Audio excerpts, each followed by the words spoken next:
What's up guys, macadii here, bringing you another NU battle. Now this is the final one of the session, so hopefully it's going to be a good one. After this we got a U session coming up, so keep an eye out for the team build video, which will probably be coming out tomorrow. So yeah, it should be good fun. So looking at this guy's team, he's got a Mega or Dino, which we know for a fact can take quite a lot of special hits. We've got to watch out for that. A Rotom Fan, which I haven't seen in a long time. So yeah, it's good good to see that. I haven't seen that in a very long time. So that's probably a Scarfer looking at his whole team, and sort of with the trick and things like that. A Liepard, which is going to be an issue because I don't particularly want to get parried. A Executor, which to be honest, considering the lack of sun, means it's probably more likely to be the Harvest set than anything else, which I can handle reasonably well. A Ursaring, which as long as I can make sure my Pokemon outspeed should be not too much of an issue, because I don't think it's got much priority to its name. And a Claydol. So I think standard lead of Tash. Even if he does decide to lead with the Rotom, I still think it's worth me getting, you know, I'm still going to risk getting tricked. He could go for the taunt here, but I do want to get the sun up as much as possible, so I am going to predict him not to have the taunt. And if he does have the Encore, he has the trick. Oh, okay. That's fair enough. So I get the sunny day off. I do not have the heat rock for that point though, which is a bit of a pain. From here though, let's see. Prankster probably is the best bet, just because it's more of a wall breaker, and none of his Pokemon resist the fire type, so I can just get a hit off on that. He does T-Wave me. I did have to choose something to get T-Waved, and to be honest, this was probably the one, considering it doesn't get any of the speed boosts. It does put him in the position where he either has to sack the Liepard off or sack something else off. He does get a knockoff, which does a huge amount, but a Flare Blitz does take him out, and to be honest, I'm happy to sacrifice Prankster to lose, to get rid of that Liepard, because that Liepard was the main stop to my team. He comes out with the Claydol, and actually that's relatively quick looking at its stats, so I thought it would be slower than that. Anyway, I'm going to go for the Flare Blitz here. He probably is going to go for the EQ. He goes the Stealth Rock, which, to be honest, I disagree with, because, I mean, while Stealth Rock's good, it probably wasn't worth it at that point, just because of the amount of damage that I managed to get off on it. So, I've only got one turn left, which is going to be the issue. So, I think probably Swordspark is the best bet, because it's potentially I want to keep Pitch because I've got Sludge Bomb on there, and I've got Sludge Bomb on Executor for that. Rotom should be handled by both of those, because Weather Ball and Psychic should be able to take that out. So I'm going to go out into Bambi. I know the sun is going to drop at this point, but I still have Liepard as well. So I think one more go with the sun, and I should be able to work my way through his team. So I'm going to just go for a return here. There's no point going for the Horn Leech, just because he's got a couple of Pokemon that resist the Horn Leech, and I just want to get as much damage off as possible, really.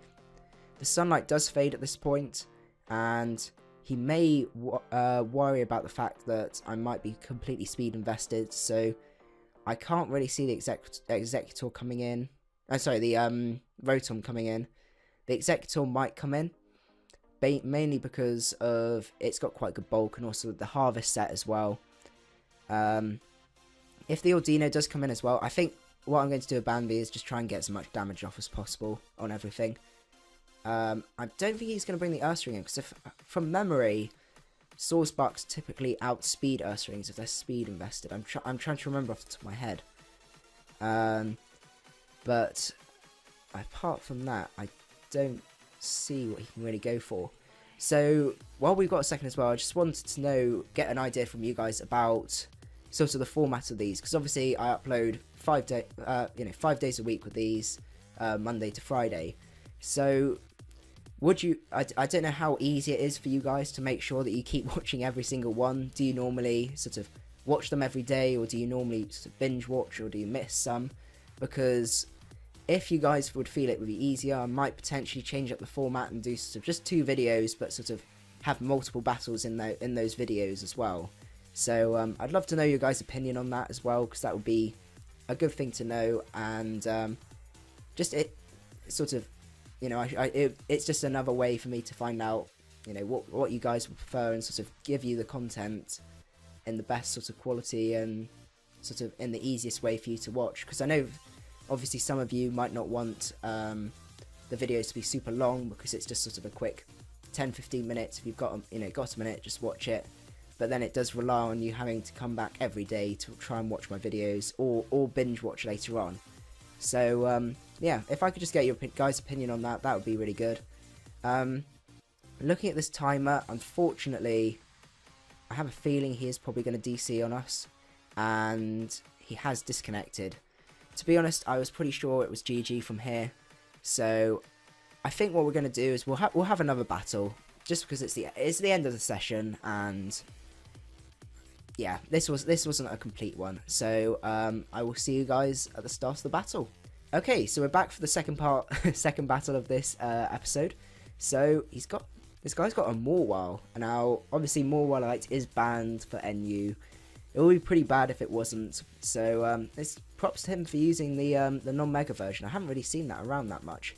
So looking at his team, he's got a ORAS, which I don't think it really has any form of priority. I don't think it actually no, it doesn't learn Ice Shard. So that's not going to be as much of a threat as it could have been. Sort of, if it did have priority. Quagsire is NU now. That's quite surprising as well, considering the amount of bulk it has. Yeah, I am in the right tier. Yeah, don't worry. A Mantine. So he's got a few water types here. So we know for a fact that Mantine can take special hits reasonably well. So we've got to watch out for that.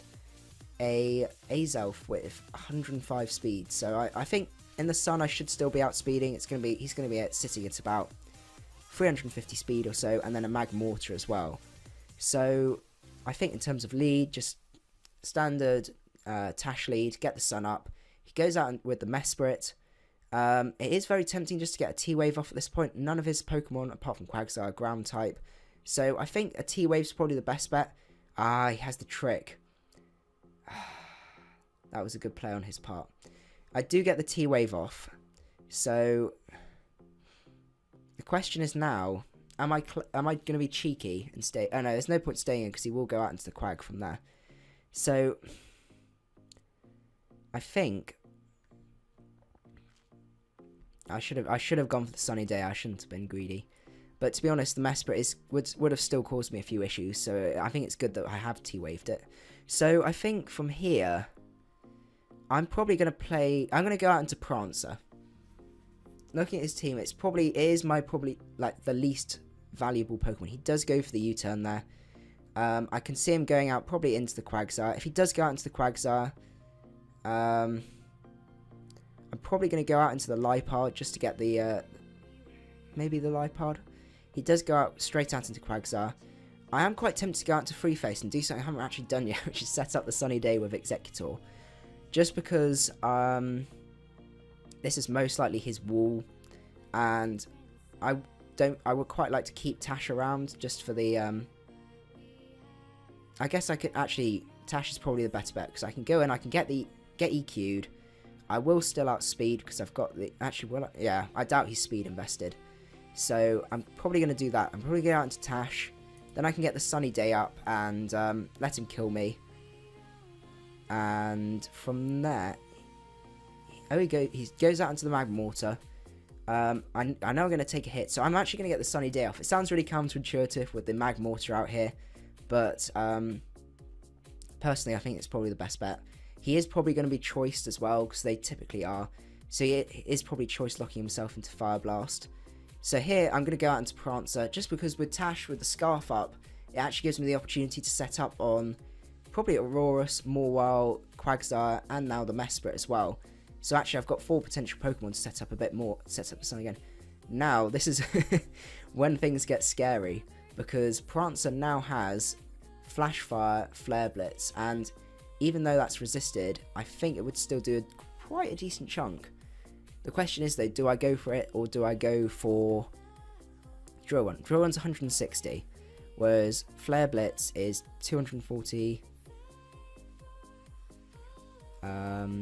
240, because it's 50% for Sun, 50% for Stab. So I think I'm going to go for Flare Blitz. I know it sounds really weird, but it's going to do quite a considerable chunk to what the Quagsire that's coming in.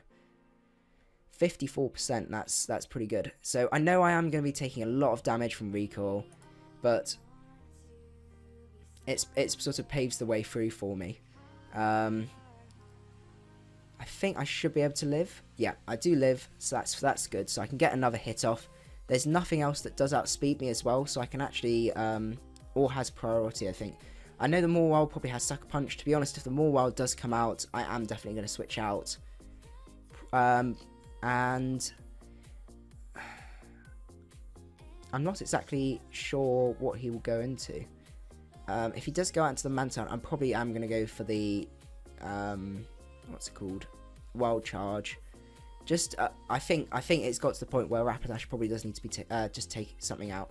I know the Magmortar may still be scarfed, and it is going to pose a few issues, but I am at the point where he does go out into the Mantine, but where I'm not going to be able to really counter it. And to be honest, most of my Pokemon still outspeed. So I am going to go for the Wild Charge here. While I don't think this is going to kill, I think this is going to do a pretty decent chunk. I would have recommended he'd switched out, but just because while it would have still done a pretty good chunk of damage, it was probably still the best play. Anyway, I'm going to go back out into Tash, and to be honest, if the Magmortar comes out, I am probably going to go for that Scarf T-Wave, just because he doesn't. Okay, so the Mawile comes out, so that's fine. So I'm going to go for another Sunny Day Off. If that Magmortar had come out, I know I can take another Fire Blast, so I would have been able to then go for... He gets a Stealth Rocks up. Okay. Let's see. It's difficult to know what to go out into. He has got the Fairy type without the Mega, right? That's something I need to remember. While Pitch would be really good to get into, I just need to let Tash die. But I'm just trying to think. The issue I can see is he's going to end up stalling me out with Tash. Let's see. So Bambi is relatively useful. It's going to be my fastest one, so it's the one that's most likely to go into outspeed Magmortar. I need Reaper for T-Wave on that, so maybe... I think I'm going to risk it. I'm going to go out into Pitch, because if I can get a Weather Ball off on that, that's going to do quite a decent chunk. He does go for the Baton Pass. Now that's really good, actually. That's a really good thing, because obviously, while Mawile, as far as I'm aware, doesn't have too much setup, it does allow you to then get Switch Initiative. It's a bit the equivalent of a U-turn, but without doing any damage. So he does go out into the Magmortar, and this is the point where we find out... Is this going to be the point where we find out whether we're taking them out or not? I think this is going to have to be the point where we do find this out. So I'm going to go for the Sludge Bomb here. If I do outspeed, then I'm pretty sure... Okay, so that doesn't do a huge amount. He does miss his Fire Blast, though, which is really unfortunate. So... let's see, how useful will Tash be? Tash is still useful, because I do outspeed the rest of his team. And also I know I can take a Fire Blast from this, so it probably is relatively useful. So I'm actually going to go for another Sludge Bomb and let Pitch go down, because I'm pretty confident that my other two sweepers should be able to take the rest out. He does connect the Fire Blast this time, which does take me out. So considering he doesn't outspeed, he is most likely Specs. So I am going to still play it safe and go for Bambi, because I think Bambi's more likely to be able to outspeed.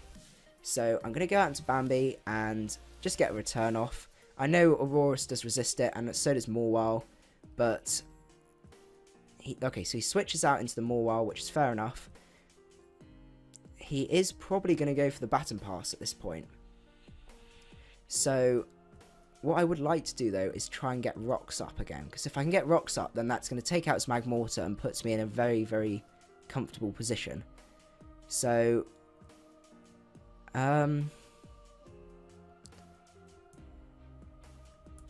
the baton pass is going to let him bring in the Magmortar safely though, that's the only thing. So the question is, do I go out into Reaper? Let's see, so if I go out into Reaper, he may run the play rough though, that's the only issue. Ooh, there's so many different options. So if he goes out into the Magmortar, I know I can take a hit from that with this. So maybe this is the better play. I think Tash is the better play because I know I can take a Fire Blast after Rocks. And I know he's probably going to go for the Baton Pass. He goes to Toxic. Okay, so this means I can get my Rocks up now. He is probably going to predict the Sunny Day.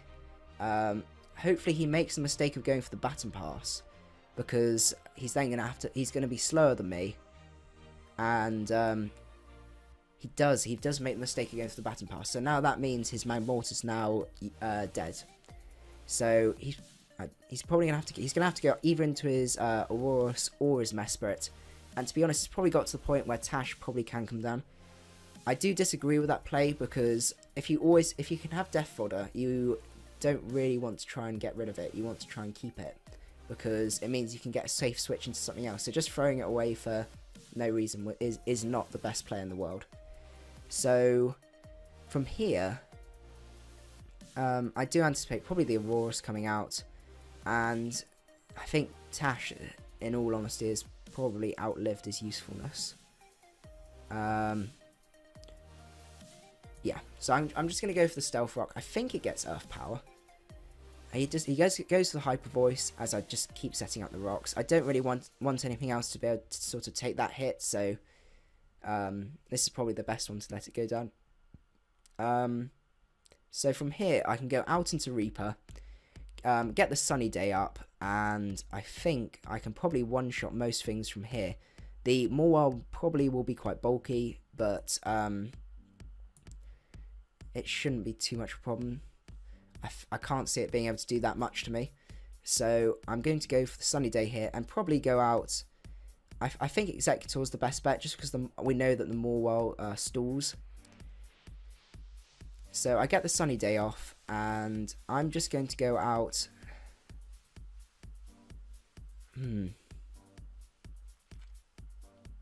It's very tempting to get a T-Wave off on this, just to see what it would do. There is a chance he might just play rough and take me out. So, how useful is Reaper? Probably not as useful. If I can encore this, then I can actually get switch initiative. So I'm going to go for the T-Wave here, because there is a chance he may decide to Baton Pass from here. From there, I am going to go out into Free Faced. I think that's probably the best bet, just because I've only got 5 turns of Sun left, and unfortunately he does get powered again. Actually, this probably wasn't the best bet. Why I should have gone and actually, I guess even Bambi's not going to be able to do that much. So I am just going to go for the Solar Beam. I know it's a resisted hit, but it's Mawile is really bulky on the physical side, because he's invested into physical bulk and also got the Intimidate. Its special bulk is pretty bad, so this should still do a pretty decent chunk. Yeah, 82%. And he does get the Toxic off, which is going to start wearing me down. But I don't think there's enough turns left to actually make any difference. And he does forfeit. So, yeah, that was an excellent end battle. So, hope you guys enjoyed the session. And, yeah, keep an eye out for the next one. I think that next one should be coming up tomorrow on Friday. So, hope you guys enjoyed the session, and I will see you at the next battle. Macadii out. If you enjoyed the video and want to keep up my latest content, don't forget to hit the subscribe button below. Macadii out.